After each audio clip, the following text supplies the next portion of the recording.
हे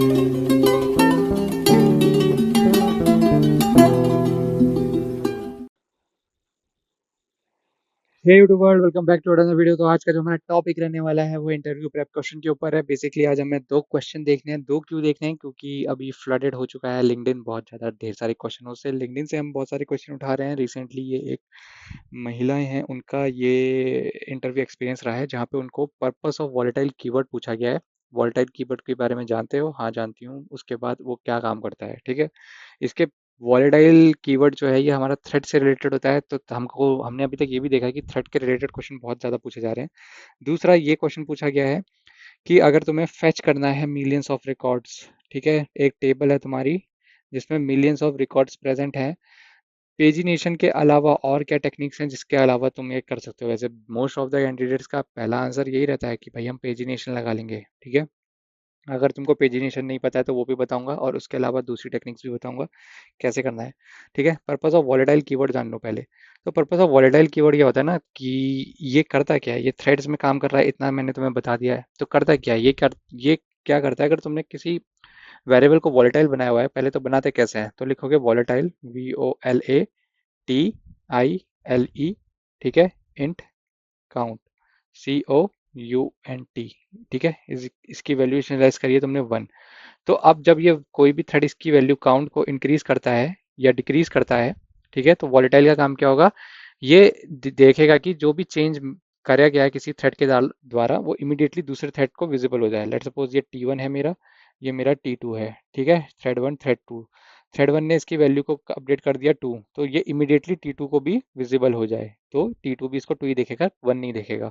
अच्छा, तुम्हें को अगर अंदर के कॉन्सेप्ट नहीं पता है, बहुत डीप कॉन्सेप्ट नहीं पता है, तो मैं एक बात बता देता हूँ कि थ्रेड्स क्या करते हैं ना, जब भी थ्रेड इनिशियलाइज होता है, अगर ये थ्रेड है मेरा, तो ये काम कैसे कर रहा होता है। T1 थ्रेड की बात करता हूँ और यहाँ पे मेरी रैम है, ठीक है, ये मेरी रैम है। तो इसमें काम कैसे हो रहा होता है ना, ये काउंट जो है इसकी वैल्यू यहाँ रहेगी। ये थ्रेड पहले इसके पास जाता है, ये वैल्यू उठा के यहाँ से यहाँ लाता है, तो बेसिकली यहाँ पे 1 हो गई। तो ये जो यहाँ पे स्टोरेज करा है इसने, इसको कहते हैं कैशिंग, CACHING। थ्रेड अपने में एक कैश बना लेता है, ठीक है। तो अब ये क्या करेगा, इस कैश वैल्यू को अपडेट करेगा 2 में, ठीक है। इसने इसको अपडेट करा 2 में, और जब तक इसने इसको 2 में अपडेट करा, यहाँ तो 1 ही है, तो हो सकता है इसने तो अपडेट कर दिया लेकिन T2 ने इसको एक्सेस कर लिया, और यहाँ पे मेरा T2 थ्रेड था, ये मेरा T2 थ्रेड है, और इसने इसको एक्सेस कर लिया और इसने 1 रीड करा और ये भी 1 लेके आ गया, और इसने भी इसको 2 कर दिया, वैल्यू का मिसमैच हो गया। ये वापस जाएगा और यहाँ पे इसको वैल्यू को 2 रख देगा, ठीक है। तो होना क्या चाहिए था, बेसिकली यहाँ पे 2 दिखना चाहिए था इस T2 को, लेकिन उसको क्या दिखा, 1 दिखा। उसने 1 ही को अपडेट करके 2 कर दिया, वो भी ला के 2 कर देगा। तो इस तरीके से हमारा क्या हो गया, रेस कंडीशन का इंफॉर्मेशन, रेस कंडीशन प्रोड्यूस हो गई, दोनों थ्रेड रेस करने लग गए।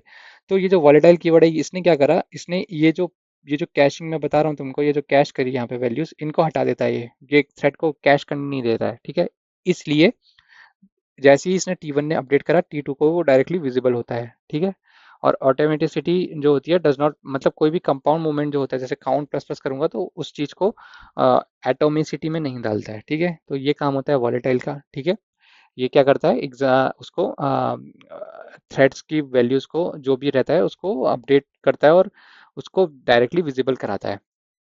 प्रिवेंशन करता है कैश का, और इंश्योर करता है विजिबिलिटी। तो ये किस लिए होता है, विजिबिलिटी और रेस कंडीशन को रिमूव करने के लिए, ठीक है। विजिबिलिटी को दिखाता है VASI BILITY। एक्चुअली पूरा रेस कंडीशन ये भी सॉल्व नहीं कर पाता है, उसके लिए और अदर मेथड भी होते हैं, पर अभी का स्कोप विजिबिलिटी के ऊपर है। तो वोलेटाइल क्या करता है, विजिबिलिटी दिखाता है हमें किसकी, हमारी वैल्यूज की, क्या करता है, कैशिंग होने से बचाता है, जिस वजह से दोनों थ्रेड्स को अपडेटेड वैल्यू मिलती है, ठीक है। ये तो हो गया वॉलेटाइल कीवर्ड। आ जाओ इस क्वेश्चन पे, जिसमें टेबल्स में मिलियंस ऑफ रिकॉर्ड्स प्रेजेंट हैं, इसमें क्या करना होता है, ठीक है। तो अभी तक क्या होता था ना, हम लोग क्या करते थे, हम लोग ये करते थे, क्या पेजिनेशन करते थे। पेजिनेशन समझते हो क्या होता है? पेजिनेशन से क्या होता है, तुम बहुत सारा डेटा पेज फॉर्म में ले आते हो, ठीक है।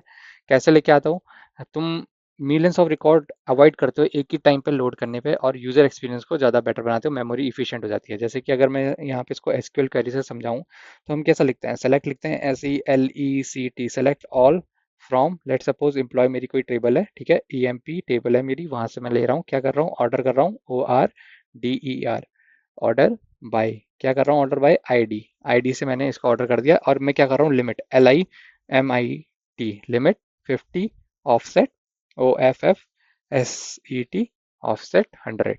तो क्या करेगा, ये करेगा 50 रिकॉर्ड को फेच करेगा स्टार्टिंग से और फ्रॉम 101, ठीक है।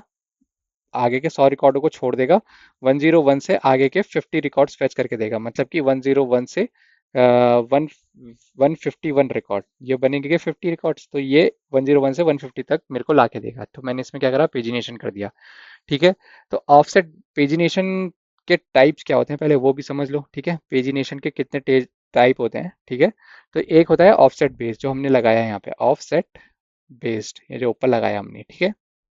इसमें क्या होता है, आप लिमिट देते हो, ऑफसेट देते हो, और लार्ज डेटा सेट में काम करता है बट थोड़ा स्लो होता है, ठीक है। ये एक टेक्निक है पेजिनेशन की, लिमिट और ऑफसेट, ठीक है।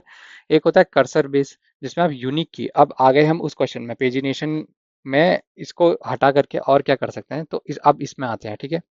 तो इसमें क्या कर सकते हो आप, इसमें अगर आपको करना है तो कर्सर बेस की सेट पेजिनेशन यूज कर सकते हो, ठीक है।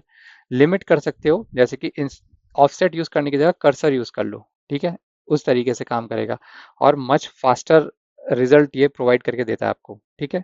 और इसमें कर्सर कर्सर का क्या होगा, इसमें आप ऑफसेट यूज ना करेंगे, ठीक है, खाली लिमिट यूज करेंगे, इस वाले पार्ट को हटा देंगे। तो ये आपका क्या होगा, कर्सर बेस्ड, ठीक है, CURSOR, कर्सर बेस्ड, ठीक है। इंस्टेड ऑफ यूजिंग ऑफसेट आप क्या करोगे, यूज कर्सर, कर्सर यूज करोगे, जैसे कि आईडी, ठीक है, ये आईडी यूज करिए या टाइम स्टैम्प यूज कर लोगे, तो वो कर्सर बेस्ड हो गया, ठीक। अब क्या कर सकते हो, बैच प्रोसेस यूज कर सकते हो। ETL टूल है अगर आपके पास, तो बैच प्रोसेस में चंक ऑफ डेटा में, चंक में मतलब छोटे छोटे पार्ट्स में डेटा को ला सकते हो, ठीक है। तो क्या कर सकते हो, बैच प्रोसेसिंग यूज कर सकते हो, बैच प्रोसेस, PROCESS। इसके अलावा और क्या कर सकते हो, इसके अलावा इंडेक्सिंग और पार्टीशनिंग भी कर सकते हैं। इंडेक्सिंग और पार्टीशनिंग तो बहुत इंपॉर्टेंट कॉन्सेप्ट है, ये सिस्टम डिजाइन में भी पूछा जाता है, इंडेक्सिंग, ठीक है। इंडेक्सिंग एंड पार्टीशनिंग, और पार्टीशनिंग, PARTITONING, ठीक है।